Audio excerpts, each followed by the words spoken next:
Hello बच्चों, कैसे हैं आप लोग। तो आज की क्लास में हम लोग पढ़ने वाले हैं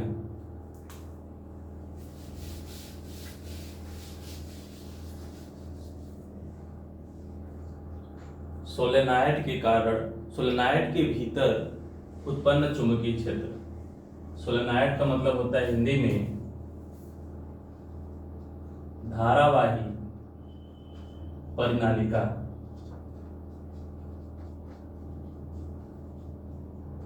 धारावाही परिनालिका के भीतर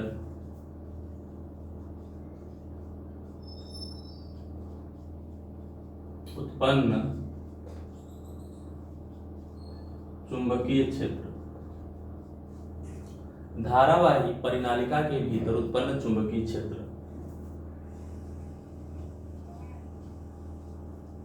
magnetic field inside solenoid. Magnetic field inside solenoid, ठीक है ना। धारावाही परिनालिका के कारण उत्पन्न चुंबकीय क्षेत्र। और लास्ट क्लास में हम लोगों ने क्या पढ़ा? लास्ट क्लास में हम लोगों ने एम्पियर का परिपथी नियम पढ़ा था, और एम्पियर के परिपथी नियम का प्रयोग करके हम लोगों ने एक अनंत धारावाही चालक तार के कारण उत्पन्न चुंबकीय क्षेत्र का मान निकाला था। एम्पियर का परिपथी नियम क्या था? एम्पियर का परिपथी नियम समाकलन vector B dot vector D L is equal to mu naught I net. ये था एम्पियर का परिपथीय नियम। एम्पियर का परिपथीय नियम था किसी धारावाही चालक तार के कारण किसी बिंदु पर चुंबकीय क्षेत्र का रेखीय समाकलन उस चालक तार में प्रवाहित नेट धारा का म्यू नॉट गुना होता है। ठीक है, एम्पियर का परिपथीय नियम यही था। एम्पियर के परिपथीय नियम की हमने शर्तें लिखाई थी, है ना। 3 शर्त था एम्पियर के परिपथीय नियम का, है ना। शर्त नंबर 1 था कि वेक्टर बी वेक्टर डीएल के स्पर्श रेखीय होना चाहिए, तो थीटा बराबर क्या मिलेगा? 0। दूसरा शर्त था कि वेक्टर बी वेक्टर डीएल के लंबवत होना चाहिए, तो थीटा बराबर क्या मिलेगा? 90 डिग्री। और तीसरा था कि वेक्टर बी यानी चुंबकीय क्षेत्र का मान क्या हो जाए? 0 हो जाए। ठीक है, तो ये था एम्पियर के परिपथीय नियम और इसकी शर्तें। तीनों शर्तें याद होनी चाहिए ढंग से आपको, क्योंकि इन तीनों शर्तों का भी उपयोग हम लोगों को जरूरत पड़ेगा। इसके बाद हम लोगों ने क्या पढ़ा था? इसका प्रयोग करके एक अनंत धारावाही चालक तार के कारण चुंबकीय क्षेत्र का मान निकाला था ना। तो अनंत धारावाही चालक तार के कारण उत्पन्न चुंबकीय क्षेत्र का मान हम लोगों ने निकाला था। कितना आया था? याद है? b equal to mu naught upon 2 pi I by R. ठीक है, इतना आया था। ठीक, आज हम लोग उसी एम्पियर के परिपथी नियम का प्रयोग करके दूसरा डेरिवेशन करने जा रहे हैं। पहला ये डेरिवेशन था, दूसरा डेरिवेशन करने जा रहे हैं। तो एम्पियर के परिपथी नियम का प्रयोग करके दूसरा डेरिवेशन आज हम लोग करने जा रहे हैं, धारावाही परिनालिका के भीतर उत्पन्न चुंबकीय क्षेत्र। ठीक है, टॉपिक समझ में आया क्या पढ़ने वाले हैं? एम्पियर के परिपथी नियम का प्रयोग करके एक डेरिवेशन हो चुका है और दूसरा डेरिवेशन करने जा रहे हैं, धारावाही परिनालिका के भीतर उत्पन्न चुंबकीय क्षेत्र। जैसे गैस का प्रमेय हम लोग पढ़ने के बाद 3 डेरिवेशन किए थे, वैसे ही कल की क्लास में एक हो चुका है और आज हम लोग एक करने वाले हैं, धारावाही परिनालिका के भीतर उत्पन्न चुंबकीय क्षेत्र। तो सबसे पहले बच्चों समझने की जरूरत है कि परिनालिका क्या होती है। परिनालिका क्या होती है? What is solenoid? इसकी परिभाषा बोर्ड पेपर में पूछा हुआ है। सोलेनॉइड क्या होता है, परिनालिका क्या होता है, इसकी परिभाषा पूछा हुआ है। तो परिनालिका क्या होता है? परिनालिका जो है ये है कि एक जो है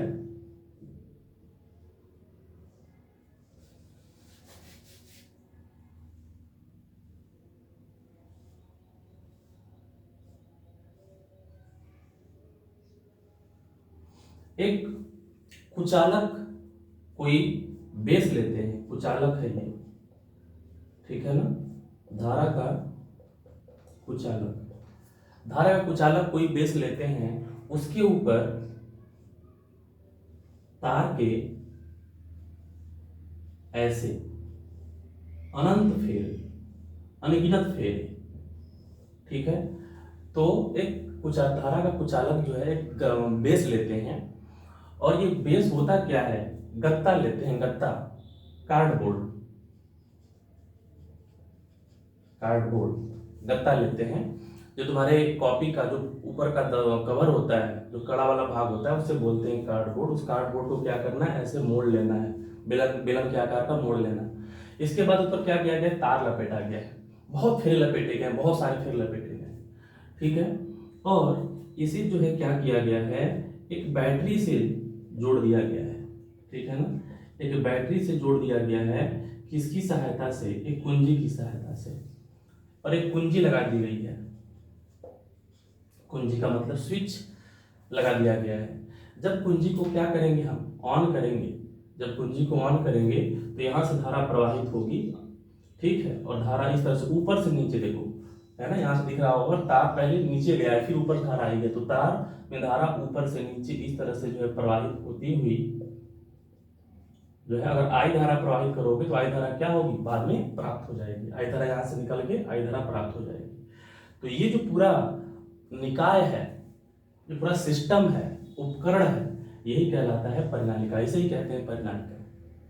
ठीक है ना, कि जब किसी, तुमने अगर देखा होगा रील देखा है, धागा का जो रील होता है वैसे ही है ये, बस धागा की जगह पे क्या क्या लपेटा गया होगा, तार लपेटा गया होगा। इसे ही कहते हैं परिनालिका। ठीक है ना, और जो तार है ना, बहुत घने होते हैं, बहुत घने होते हैं, बहुत ही घने।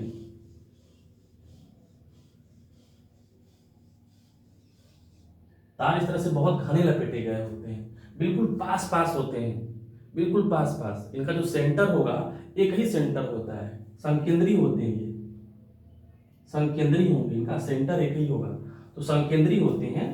बस इनको क्या करते हैं, हम इस तरह से बैटरी से, कुंजी से जोड़ देते हैं, तो यही कहलाता है सोलेनॉइड। यही है सोलेनॉइड। ठीक है, बस ये जो तार है, जो तार लपेटा गया घना, इसी तार को जो है, ये तार हवा में तो लटक नहीं सकता है ना, ये बिखर जाएगा।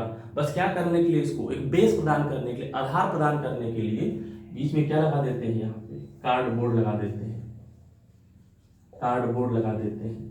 अब ये कार्डबोर्ड कुचालक का क्यों लगाते हैं, पता ही हो गया होगा, क्योंकि जब धारा प्रवाहित होगी, अगर ये कार्डबोर्ड में अगर कुचालक नहीं होगा तो यहाँ भी धारा प्रवाहित हो जाएगी और करंट लग सकता है। इसलिए क्या करते हैं, कुचालक रखते हैं, लकड़ी रख लो या फिर गत्ता रख लो, कार्डबोर्ड रख लो, उसके ऊपर तार लपेट जाता है। इसे कहते हैं क्या, सोलेनॉइड। तो सोलेनॉइड क्या है, सोलेनॉइड एक ऐसी युक्ति है, एक ऐसा जुगाड़, एक ऐसा सिस्टम है, ठीक है ना, एक निकाय है। तो परिनालिका एक ऐसी युक्ति है जिसमें कि एक कुचालक आधार के ऊपर या लकड़ी या फिर कार्डबोर्ड के ऊपर, कागज के गत्ते के ऊपर तार के बहुत सारे फेरे लपेटे गए होते हैं और उन तारों में धारा प्रवाहित हो रही होती है। तो क्या है परिनालिका, परिनालिका एक ऐसी युक्ति है जिसमें लकड़ी या कागज के गत्ते के ऊपर बहुत से फेरे, तार के बहुत से फेरे लपेटे गए होते हैं, जिसमें कि धारा प्रवाहित हो रही होती है। उसे क्या कहते हैं, सोलेनॉइड कहते हैं। यही इसकी परिभाषा है। ठीक है ना, तो ये है सोलेनॉइड। इसका चित्र बना लेना, फोटो बना लेना इसका। ठीक, डेरिवेशन हम लोग करेंगे, चुंबकीय के मान निकालेंगे, लेकिन उस डेरिवेशन करने से पहले छोटी छोटी बातें वो हम लोग समझ लेते हैं पहले। ठीक है ना, तो ये है परिनालिका। मिटा दें, देखो अभी जो परिनालिका होती है ना, जो परिनालिका है जिसके ऊपर तार लपेटा गया है, इसमें जो बहुत ही महत्वपूर्ण बात है जो हमें ध्यान रखनी चाहिए। ठीक है, एक बहुत ही महत्वपूर्ण बात है जो ध्यान रखनी चाहिए। वो क्या है, जैसे मान लो कि यहाँ से यहाँ तक इस परिनालिका की लंबाई कितनी है, यल है, स्मॉल यल है। परिनालिका की लंबाई स्मॉल यल है, और इस पूरे फेरों की संख्या, यहाँ से लेकर यहाँ तक जितने फेर लपेटे गए हैं, कुल फेरों की संख्या, कुल फेरों की संख्या कैपिटल एन है। पूरी लंबाई कितनी है, स्मॉल एन, और कुल फेरों की संख्या कितनी है, कैपिटल एन है। तो एक टर्म होता है स्मॉल एन, जो किताब में तुमको मिलेगा, दो चीज मिलेगा, कैपिटल एन और स्मॉल एन। बच्चे बहुत कंफ्यूज होते हैं इसमें, है ना, कि स्मॉल एन क्या है, कैपिटल एन क्या है। तो यल क्या है, पूरे परिनालिका की लंबाई, एन क्या है, इस पर कुल फेरों की संख्या। कुल फेरों की संख्या। स्मॉल एन क्या है? इसे कहते हैं प्रति एकांक लंबाई में फेरों की संख्या। प्रति एकांक लंबाई में फेरों की संख्या। प्रति एकांक लंबाई में फेरों की संख्या मतलब प्रति एकांक लंबाई का मतलब कि अगर यल लंबाई में फेरों की संख्या कितनी है, यल लंबाई में कुल फेरों की संख्या कितनी है, कैपिटल एन, तो एकांक लंबाई यानी एकांक लंबाई मतलब एक में फेरों की संख्या की यल लंबाई में यल, तो एक लंबाई में कितना होगा, एन बाई एल, है ना। पक्षांतर कर देंगे, तुम लोगों ने पढ़ा होगा चुकी का नियम। क्या होता है चुकी का नियम? वही है ना कि यल लंबाई में फेरों की संख्या कितना है, कैपिटल एन, तो एक लंबाई में फेरों की संख्या कितनी हो जाएगी, एन बाई एल, भाग कर देंगे। और यही जो एक लंबाई में फेरों की संख्या है वही क्या कहलाता है, स्मॉल एन कहलाता है। तो small N is equal to क्या हो गया, एन बाई एल। ठीक है, तो स्मॉल एन क्या है, प्रति एकांक लंबाई में फेरों की संख्या, प्रति एकांक लंबाई में फेरों की संख्या। और कैपिटल एन क्या है, कुल फेरों की संख्या। स्मॉल एन बराबर क्या होगा, एन बाई एल। ठीक है ना, कैपिटल एन बाई एल। तो ये जो है ध्यान रखना है, जो बात हमने समझा दिया कि कैपिटल एन और स्मॉल एन क्या होता है। ठीक है ना, इस डेरिवेशन में इसकी जरूरत पड़ेगी। तो क्या है भैया, अब पढ़ते हैं हम लोग, हेडिंग स्टार्ट करते हैं क्लास आज की, है ना।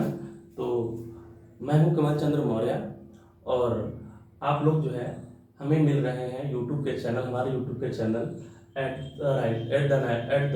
@@कमल चंद्र @UP बोर्ड वाला 93, है ना।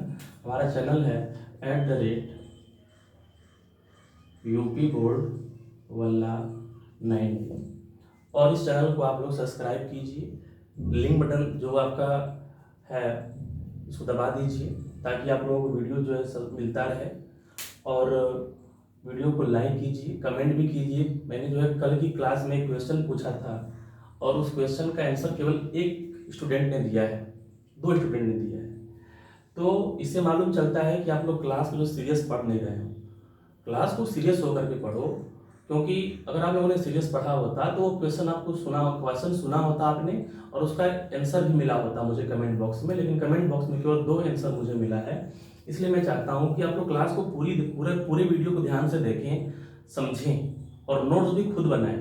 ठीक है ना, इस तरह से हवा में बातें करने से कुछ नहीं होता है कि नहीं समझ में आ रहा, नहीं समझ में आ रहा है। इस क्लास को ध्यान से देखो, समझ में आएगा, है ना। मैं प्रयास करता हूँ चीज़ों को अच्छे से एक्सप्लेन करने का। तो आंसर क्वेश्चन उसमें ये था कि किस बिंदु पर चुंबकीय क्षेत्र का, अगर कोई धारावाही चालक तार है तो किस बिंदु पर चुंबकीय क्षेत्र का मान 0 होता है। तो उसका आंसर होगा उस चालक तार के भीतर किसी भी बिंदु पर चुंबकीय क्षेत्र का मान 0 होता है। ये इसका आंसर था। ठीक है, तो आज की क्लास में लोग पढ़ने वाले हैं धारावाही परिनालिका के भीतर उत्पन्न चुंबकीय क्षेत्र। तो क्या है परिनालिका? परिनालिका तो ये है भाई, अभी बनाया था हमने इसको।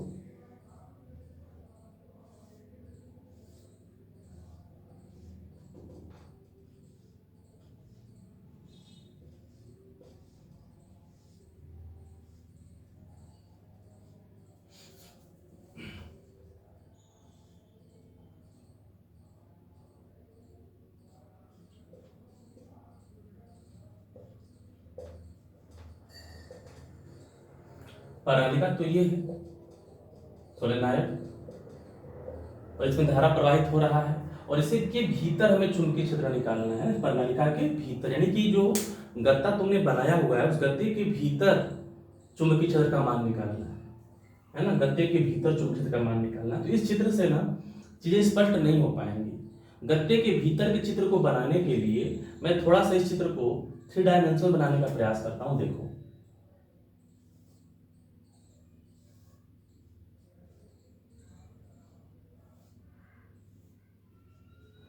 ठीक, ये है गत्ते का ऊपर वाला भाग, ये वाला भाग गत्ते का ऊपर वाला भाग, ये वाला, और ये है गत्ते का नीचे वाला भाग। ठीक है, और ऊपर वाले भाग से धारा क्या हो रही है, निकल के नीचे वाले में जा रही है। भाई धारा ऐसे जा रही होगी ना, ऐसे ऐसे धारा जा रही है, तो यहाँ से धारा निकल रही है, भीतर वाले में जा रही है, यहाँ से धारा निकल के भीतर वाले में जा रही है, और इन्होंने क्या किया, इसको बीच से इस तरह से काट दिया, इस तरह से जो है, इस तरह से इसको, ये आपका प्रणालिका, कैसे प्रणालिका, ऐसे प्रणालिका, और तार ऐसे लपेटा गया, तार ऐसे ऐसे लपेटा गया है। हमने क्या किया कि बीच से ऐसे ऐसे करके इसको काट दिया है। ठीक है, काट दोगे इसको तो क्या दिखेगा, दिखेगा कि उसमें से एक तार जो है, बीच से काटने पर एक तार निकल के, जिसमें धारा निकल रही है फिर इसमें प्रवेश कर रही है, ऐसा दिखाई देगा। तो जब धारा निकल रही है तो उसके डॉट कैसा चिन्ह बनाते हैं, डॉट का चिन्ह बनाते हैं ना, तो यहां पर बनेगा डॉट का चिन्ह। और यहां धारा प्रवेश कर रही, तो यहां पर क्या बनेगा, क्रॉस का चिन्ह, यहां बनेगा क्रॉस का चिन्ह। ठीक है, तो ये वाला चित्र मिटा देते हैं। डेरिवेशन करने के लिए हमें इसी चित्र की जरूरत आवश्यकता पड़ेगी, इसकी कोई आवश्यकता नहीं है। ठीक है,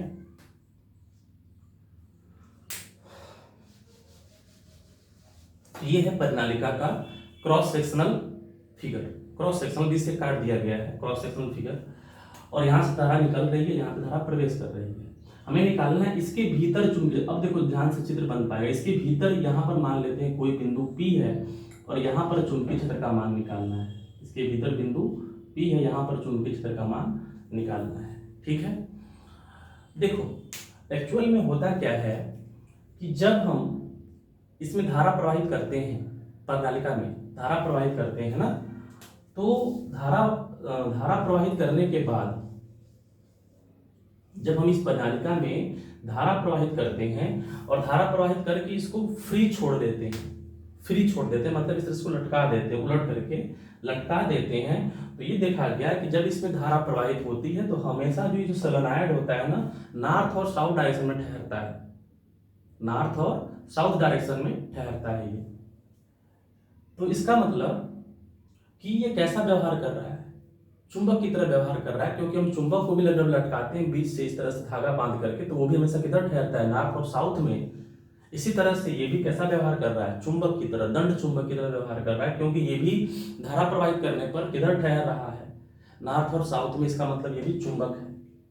ठीक, और एक इंटरेस्टिंग बात ये भी है कि अगर आप बैटरी की पोलैरिटी रिवर्स कर देंगे, उल्टा कर देंगे, बैटरी का जो प्लस था माइनस से प्लस जोड़ दोगे और उसे छोड़ोगे, तो मान लो कि ये जो है तुम्हारा सोलेनॉइड है, इस तरह से लटकाया था इसको, ये नॉर्थ और साउथ में ठहरा हुआ था, लेकिन जैसे ही तुम बैटरी का पोलैरिटी रिवर्स करोगे, उल्टा करोगे, धन ध्रुव ऋण ध्रुव चेंज करोगे, वैसे ये धीरे धीरे धीरे धीरे ये भी चेंज हो जाएगा। मतलब इसका जो नॉर्थ उधर चला जाएगा, साउथ उधर, मतलब कि ध्रुवता भी क्या होगा, इसका जो पोलैरिटी है, जब तुम बैटरी का पोलैरिटी चेंज करोगे, बैटरी की ध्रुवता चेंज करोगे, तो इसका जो ध्रुव है, पोल है, वो भी क्या हो जाएगा, रिवर्स हो जाएगा, है ना। इसको आप एक्सपेरिमेंट करके देख सकते हो, बहुत इंटरेस्टिंग घटना है। तो ये है सोलेनॉइड की कहानी, क्योंकि सोलेनॉइड जो है ना, वो कैसा व्यवहार करता है, दंड चुंबक की तरह व्यवहार करता है भाई, तभी तो हम निकाल रहे हैं इसके भीतर चुंबकीय क्षेत्र। अगर ये चुंबक की तरह व्यवहार नहीं करता तो क्या हम टॉपिक पढ़ते चुंबकीय क्षेत्र, इसका मतलब कि जो सोलेनॉइड है वो दंड चुंबक की तरह व्यवहार करता है, इसलिए हम पढ़ रहे हैं टॉपिक सोलेनॉइड के भीतर चुंबकीय क्षेत्र। तो माना एक एल लंबाई का सोलेनॉइड है, माना एक एल लंबाई का सोलेनॉइड है, जिसपे कुल फेरों की संख्या कितनी है, कैपिटल एन, है ना। माना एल लंबाई का एक प्रणालिका, लिख लेना, चाहे सोलेनॉइड भी लिख सकते हो हिंदी में, प्रणालिका, माना एल लंबाई की प्रणालिका, जिस पर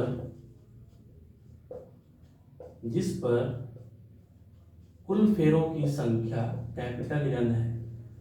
माना एल लंबाई की एक प्रणालिका जिस पर कुल फेरों की संख्या कैपिटल एन है, और कुल फेरों की संख्या कैपिटल एन है, तो प्रति एकांक लंबाई पर फेरों की संख्या कितनी होगी, प्रति एकांक लंबाई पर फेरों की संख्या किसे दिखाते हैं, स्मॉल एन से। कितना होता है बताया था मैंने अभी, एन बाई एन। माना एल लंबाई का प्रणालिका, इस पर कुल फेरों की संख्या कैपिटल एन है, तो प्रति एकांक लंबाई पर फेरों की संख्या कितनी हो जाएगी, एन बाई एन। ठीक, प्रणालिका के भीतर यहां लिख लेंगे, प्रणालिका के भीतर बिंदु P पर नलिका के भीतर बिंदु P पर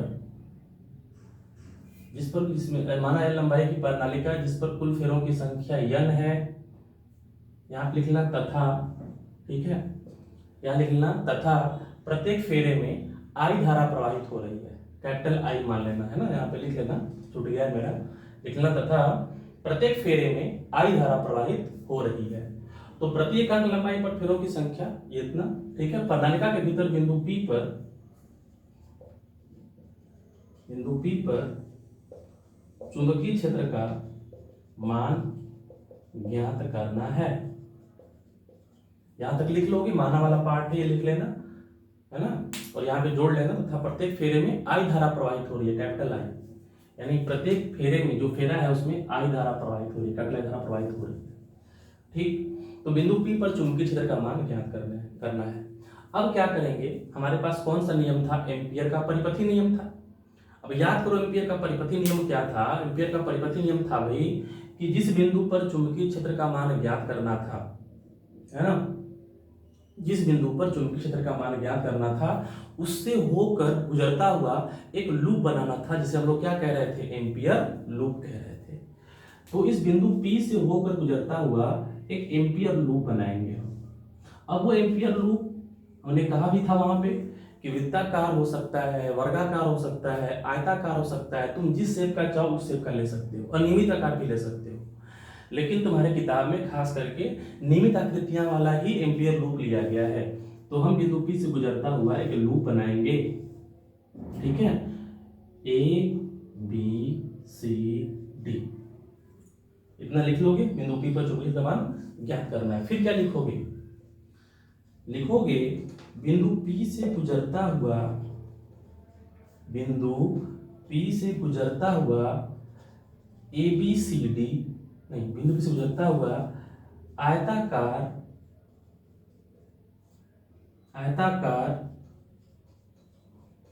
एम्पियर लूप ABCD बनाया, ठीक है। लिखोगे उसके नीचे बिंदु P से गुजरता हुआ आयताकार एम्पियर लूप ABCD बनाया, ठीक, बनाया। अब इसके बाद लिखोगे, मिटा दे रहे हैं इसको यहां तक, ठीक है, स्क्रीनशॉट ले लो, लिखना है तो लिख लो, कॉपी में नोट कर लो इसको। अब देखो इसका क्या लिखोगे,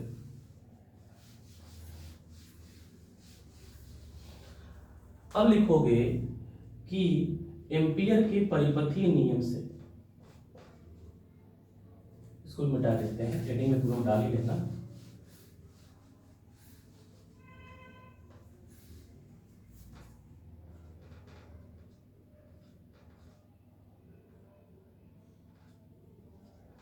एम्पियर के परिपथीय नियम से, है ना, एम्पियर के परिपथीय नियम से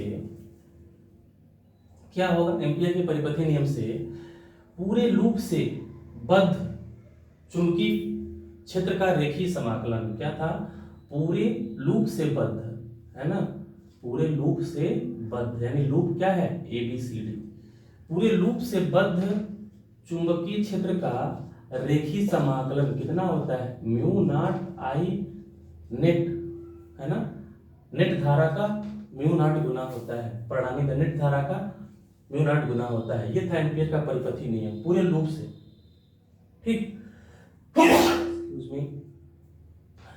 तो vector B dot vector DL equal to mu naught I net, ठीक है। अगर अब इस लूप को देखा जाए, भाई क्या था, B vector B dot vector DL होता है। अब ये DL कहाँ काटना था, याद है, DL काटना था हमें लूप पर, यही तो अंतर था, यही तो अंतर था बायो-सेवर्ट के नियम में और एम्पियर के परिपथीय नियम में, कि DL उसमें क्या था, उसी तार पर काटते हैं, जिस तार पर निकालते हैं, जिस तार में धारा प्रवाहित होती है उसी तार पर DL काटते हैं। लेकिन एम्पियर के परिपथीय नियम में DL कहाँ काटते हैं, लूप पर काटते हैं।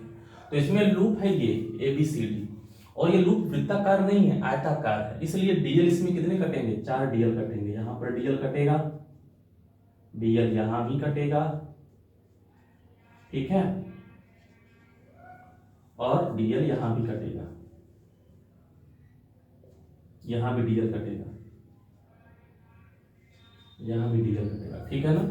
तो 4 डीएल कटेंगे इस पे, समझ में आया, 4 डीएल कटेंगे। तो ये जो वेक्टर बी डॉट डीएल है इसको कैसे लिखोगे, इसको लिखोगे जो पूरा समाकलन लिखो ए बी सी डी, इसको तोड़ देते हैं, क्या टूटेगा, समाकलन पहले हम किसका करेंगे, ए बी का। ये जो समाकलन है पूरे ए बी सी डी का जो समाकलन लिखा है लूप का, उसको तोड़ रहे हैं हम, तो ये 4 भाग में टूटेगा। तो पूरे लूप का समाकलन है ए बी पर टूटेगा, फिर बी सी पर, फिर सी डी पर, फिर ए डी पर। तो ए बी के लिए करोगे पहले vector B dot vector DL, plus फिर बी सी के लिए करोगे vector B dot vector DL, plus C D के लिए करोगे vector B dot vector DL, plus D A के लिए करोगे vector B dot vector DL. किसके बराबर, म्यू नॉट आई नेट के बराबर, है ना। आई नेट का मान भी कितना होगा अभी निकालते हैं, आई नेट का मान, नेट धारा का मान कितना निकालते हैं पूरे लूप से। पहले इसको समाकलन को समझ लेते हैं, समझ में आया। तो एबी जो समाकलन लिखा है पूरे लूप का, वो A B plus B C plus C D plus D L करने के बाद जो आएगा ना वो ये आएगा। ए बी सी डी को हमने समाकलन को 4 भाग में तोड़ दिया, ए बी बी सी, भाई पूरे लूप का समाकलन कर रहे हो तो लूप क्या है, ए बी है, बी सी है, सी डी है, डी ए है, तो पूरे लूप का समाकलन अलग अलग तोड़ दिया हमने।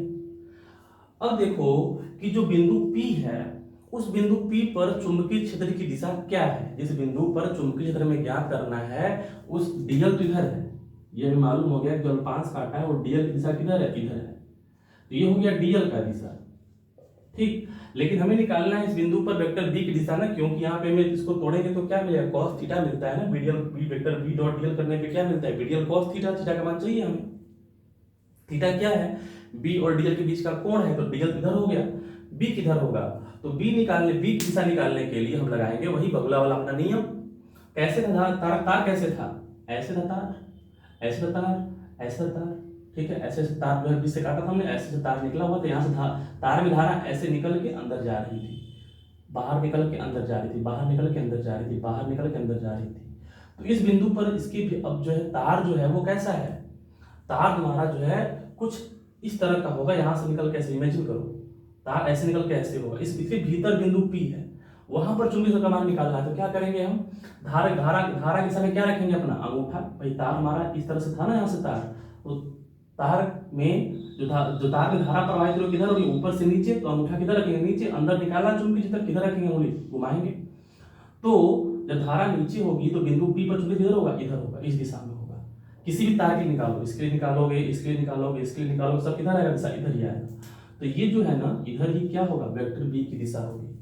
और एक बात ध्यान देना, सोलेनॉइड के जो भीतर चुंबकीय क्षेत्र का मान होता है वो समान होता है, सोलेनॉइड के भीतर चुंबकीय क्षेत्र का मान समान होता है, ठीक है, इसको याद ही कर लो। या फिर इसको जो एक्सपेरिमेंटली समझा गया है, देखा गया है, इसके भीतर यहाँ से यहाँ चुंबकीय क्षेत्र का मान होता है वो क्या होता है, समान होता है। क्यों, क्योंकि इसके भीतर जो चुंबकीय बल रेखाएं चुंबकीय क्षेत्र को प्रदर्शित करने के लिए जिन बल रेखाओं का प्रयोग करते हैं उन्हें चुंबकीय बल रेखाएं कहते हैं। उसके भीतर चुंबकीय बल रेखाएं होती है ना, वो बिल्कुल समांतर होती हैं इसके भीतर, और जो समांतर चुंबकीय क्षेत्र है, चुंबकीय बल रेखाएं, समांतर चुंबकीय बल रेखाएं क्या प्रदर्शित करती हैं, एक समान चुंबकीय क्षेत्र, तो इसके भीतर चुंबकीय क्षेत्र है ना वो एक समान है। तो जो वेक्टर बी है दिशा इधर हो गई, और बी का जो मान है वो कैसा है, नियत है, नियत है ना। तो 3 शर्त लिखा है एम्पीयर के परिपथीय नियम में, उसमें से कौन सा शर्त ये लागू हो रहा है, पहला वाला शर्त कि वेक्टर बी वेक्टर डीएल का दिशा क्या है, समान है, और बी का मान क्या है, नियत है, तो थीटा का मान क्या होगा, 0।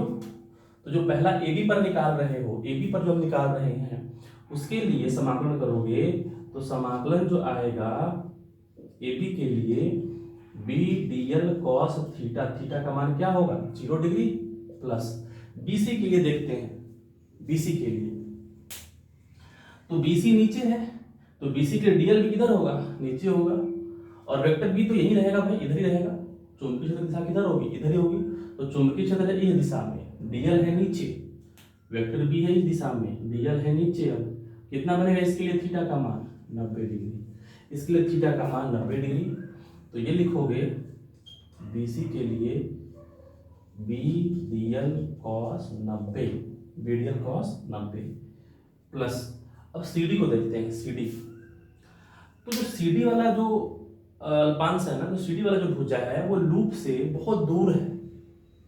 लूप मतलब ये सोलेनाइड। सोलेनाइड जो हमने क्या किया है, सोलेनाइड जो इस तरह से बनाया है, सोलेनाइड जो एम्पियर लूप काटा है, एम्पियर लूप जो है ये सीधी भुजा बहुत दूर है। इसके लिए कंडीशन देखो, यहाँ पे कंडीशन नंबर फर्स्ट लग रहा था, यहाँ पे कंडीशन नंबर सेकेंड, यहाँ पे देखो कंडीशन नंबर थर्ड लगेगा। जो सीधी भुजा है वो बहुत दूर है, किससे, सोलेनाइड से। तो जब सीधी भुजा बहुत दूर है तो यहाँ पर चुंबकीय क्षेत्र का मान क्या हो जाएगा, जीरो। और कंडीशन नंबर थर्ड क्या था, जहाँ पे बी का मान क्या हो जाए, खुद जीरो हो जाए। तो इसमें क्या हो रहा है, सीडी के लिए बी का मान ही जीरो हो जा रहा है, तो zero real cos theta plus, अब क्या निकालेंगे, डीए के लिए। तो डीए के लिए निकालोगे तो फिर से वही बात आएगी। अच्छा इसको ना देखो, सॉरी, पूरा देखो लूप यहाँ पे पूरा बना दिए हो ना, जब इसको तोड़ दोगे तो ये चिन्ह हट जाएगा, है ना। पूरे लूप के लिए चिन्ह दिखा रहा है ये वाला, लेकिन जब यहाँ पे करोगे तो ये चिन्ह हट जाएगा।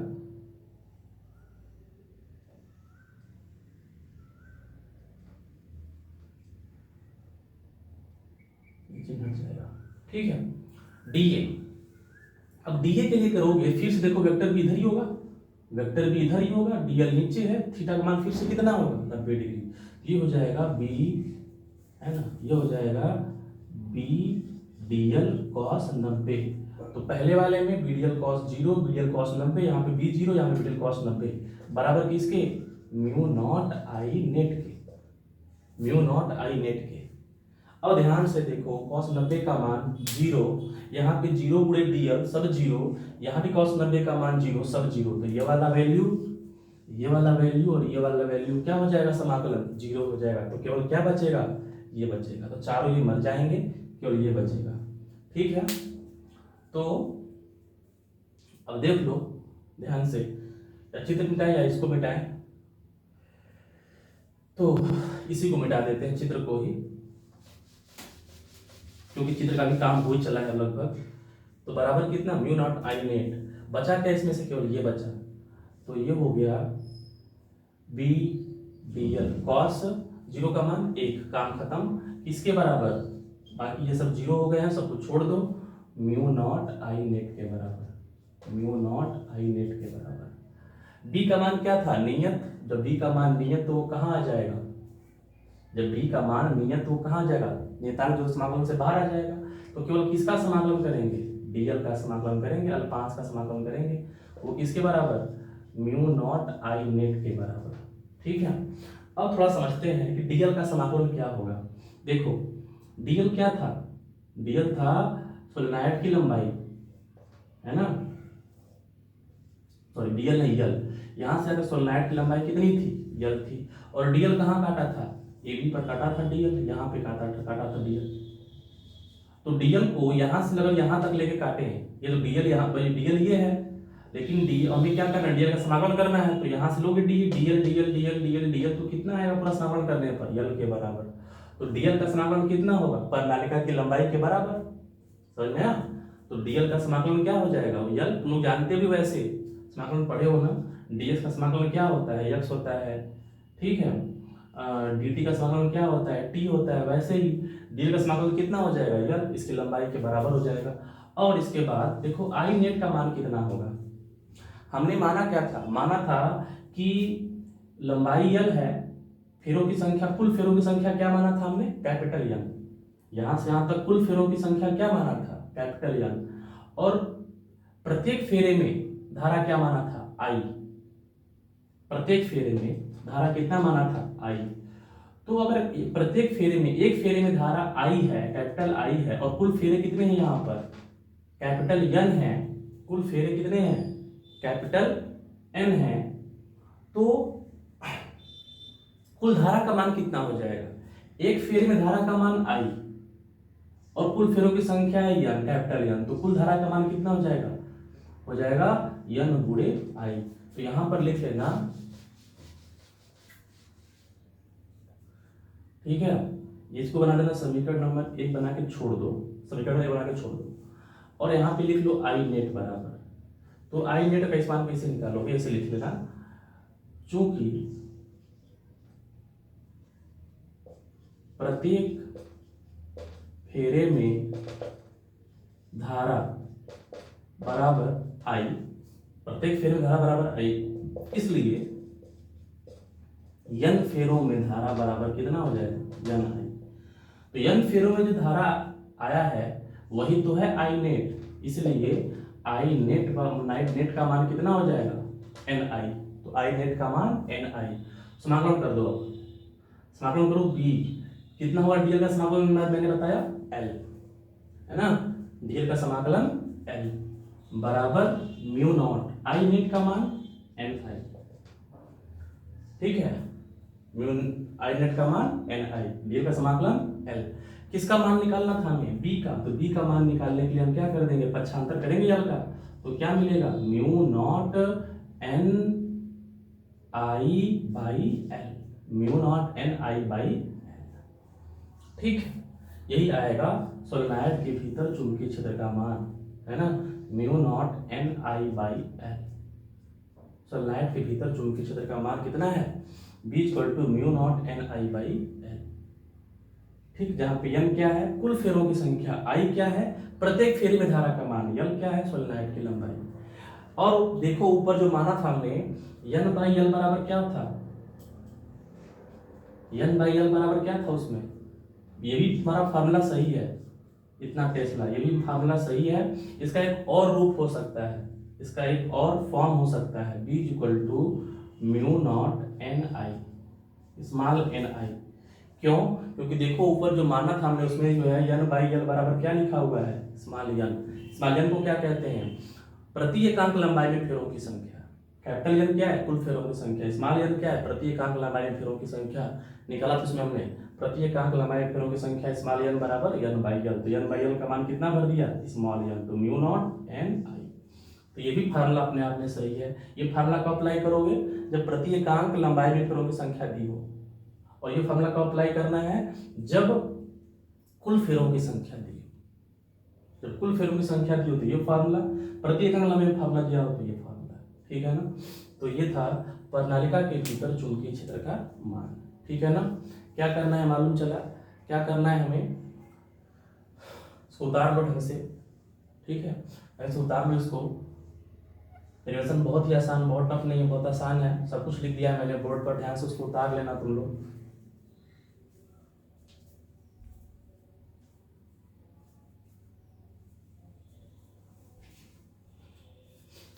ठीक,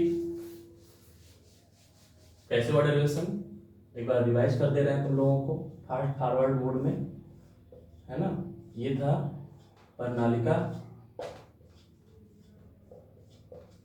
यहाँ से धारा निकल के यहाँ पे जाते अंदर प्रवेश करते हुए इस तरह से था। बिंदु P पर क्या निकालना, चुंबकीय क्षेत्र। माना एक धारावाहिक प्रणालिका जिसकी लंबाई L है तथा इसमें कुल फेरों की संख्या कैपिटल N है। प्रत्येक फेर में प्रवाहित होने वाली धारा I है, इसलिए प्रति एकांक फेर लंबाई में फेरों की संख्या, प्रति एकांक लंबाई में फेरों की संख्या n बराबर कितना लिखा था मैंने, n बाई एल, ठीक। इसके बाद हमने क्या लिखा था कि बिंदु P से गुजरता हुआ क्या करेंगे हमने एक एम्पियर लूप ABCD बनाया। बिंदु P से गुजरता हुआ एक एम्पियर लूप ABCD बनाया।